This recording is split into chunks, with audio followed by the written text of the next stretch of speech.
तर आता तुम्ही सासू सुना दोघी जण आहे, हा व्यवसाय करताय, तर कसा वाटतोय हा व्यवसाय आजच्या घडीला? व्यवस्थित वाटते. पहिल्यांदा सुरुवातीला आम्हाला दोघाला विरोध होता आमचा मुलाला व्यवसाय करण्यासाठी. बर. पण ती कसं मुलाची आमची इच्छा होती की केलं तर मी हाच व्यवसाय करणार. आम्हाला वाटत होतं हा नको शिकलेला आहे, नोकरी करावं, असं करावं. आमच्या ह्यांचे तर अजिबात डोक्यात नव्हतं गायक करून द्यायचे असं. हिले असं ती कसं म्हणायचं लय हलका धंदा असं व्यवसाय समजायचा ना. बर बर.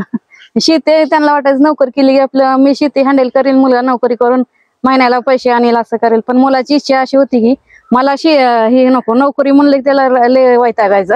बर बर. म्हणजे की कुणाच्या हाताखाली नको राहायला नको. ते म्हणायचं मी दुसऱ्याचा नोकर होणार नाही, स्वतःचा मला कोण राहणार आहे म्हणायचं. बर बर. असं एक इच्छा होती त्याची.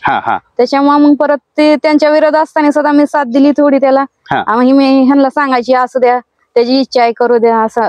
बरोबर. म्हणजे आई प्रत्येक वेळेस जशी पोराला काय म्हणतो सपोर्ट दिला, सपोर्ट करते, त्या पद्धतीने तुम्ही सपोर्ट केला. बरोबर. आईला मुलाचं जे असतंय तेच खरं वाटतं, घरच्यांचं वाटत नाही कधी. बरोबर. म्हणून यांचा विरोध असताना माझं सारखं सांगणं होतं असू द्या, त्याची इच्छा आहे तर करू द्या त्याला, तसं नका करू तुम्ही. बर बर. मग शेवटी आमचं ठीक आहे, माझं मुलाचं एक विचार असायचं, आमचं मालकाचं नको. पण मुलाचं लग्न झालं का त्यावेळेस? नाही, नव्हतं झालं. तुम्हाला नव्हते का टेन्शन आलं की माझ्या मुलाचं लग्न होईल का नाही? कारण दुधाचा धंदा किंवा माझ्या मुलीला शेण काढावं लागेल म्हणून लोक देत नाहीत मुलगी. बरोबर. आज जर बघितलं दुग्ध व्यवसाय हीच परिस्थिती आहे, पोरांना मुली देत नाहीत आता दुग्ध व्यवसाय करणाऱ्या. तर तुमचं काय मत होतं त्यावेळेस? तुम्हाला नाही का टेन्शन आलं तुमच्या पोराचं? नाही.